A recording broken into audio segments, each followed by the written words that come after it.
কিছুক্ষণ আগের খবর এখনো চলছে স্ক্রলে গুরুত্ব সহকারে যে হবিগঞ্জে সেই আলোচিত নেতা বৈষম্য বিরোধী ছাত্র আন্দোলনের নেতা মাহাদী হাসান তাকে আদালত জামিন দিয়েছে।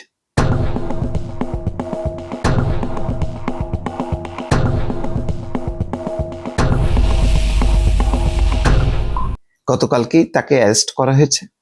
অ্যারেস্ট করার পর আজকে আদালতে সুপর্দ করা হয়েছিল। আদালত শুনানি শেষে তার জামিন দিয়েছে। দেখেন, যে ঘটনার প্রেক্ষিতে মাহাদী জামিন পেল এটা আদালতের বিষয়, মন্তব্য করার কিছু নেই।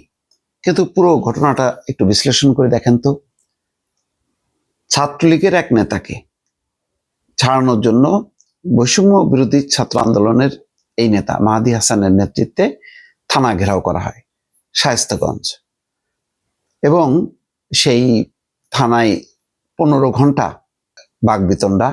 আটকের পর চাপের মুখে সেই মাহাদী হাসান বলছিল যে আমরা কিন্তু ওই বানিয়াচং থানা জ্বালায় দিছি, এসআই সন্তোষকে পোড়াই দিছি। কথাগুলো একদম পরিষ্কারভাবে শোনা গেছে এবং এটা গণমাধ্যমে খবর এসছে যে এইভাবে চাপের মুখে, হুমকির মুখে থানা তাকে ছেড়ে দিয়েছে। তারপরে তাকে গ্রেপ্তার করা হয়েছে। গ্রেপ্তার করার পরে তার সমর্থকরা থানার সামনে বিক্ষোভ করে, শাহবাগেও দেখলাম যে অবরোধ তৈরি করে। আজকে তাকে প্রডিউস করা হয়েছে আদালতে, তারপরে আদালত তাকে জামিন দিয়েছে। তো এই ঘটনার মধ্যে দিয়ে পরিষ্কার বোঝা গেল যে পুলিশ যেমন নতজানু, তেমনি বিচার আদালত তারাও নতজানু। কারণ আওয়ামী লীগ ছাত্রলীগের নামে কত ভুয়া মামলা গ্রেপ্তার করতেছে, যাচাই বাছাই না করে তার জামিন নাকচ করে দিয়ে কারাগারে পাঠানো হচ্ছে। অসংখ্য ঘটনা, কয়টা আর বলবো।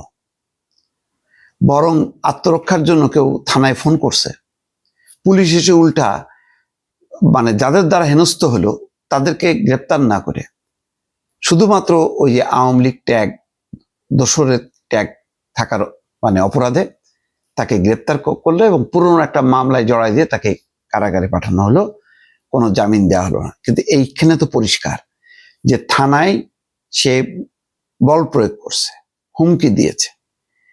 ওই ছাত্রলীগের যে নেতাকে, যে নেতা ব্যাপারে বৈষম্য বিরোধী আন্দোলনের নেতাদের বক্তব্য হচ্ছে যে সে প্রথমে ছাত্রলীগ করলেও পরে বৈষম্য বিরোধী ছাত্র আন্দোলনের সাথে যুক্ত হয়।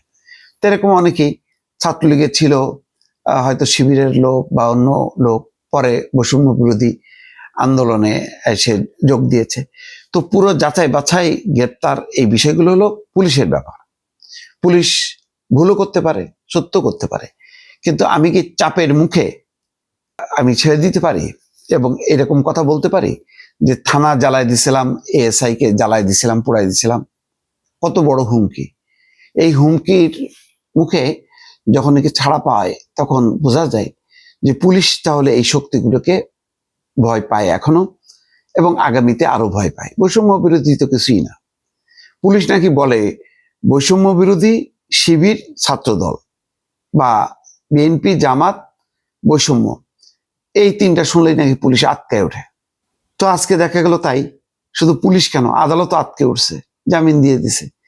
জামিন না দিয়ে যদি আদালত কারাগারে পাঠাইতো, বোঝা যেত যে না, এটা সিরিয়াসলি নেওয়া হয়েছে বা এখানে আদালত স্বাধীন, আদালত তার শক্তিমত্তা প্রদর্শন করলো বা তার যে বিচারিক ক্ষমতার সর্বোচ্চ সেটা প্রয়োগ করলো। কিন্তু এখানে সব ক্ষেত্রেই একটা দুর্বলতার বহিঃপ্রকাশ ঘটলো।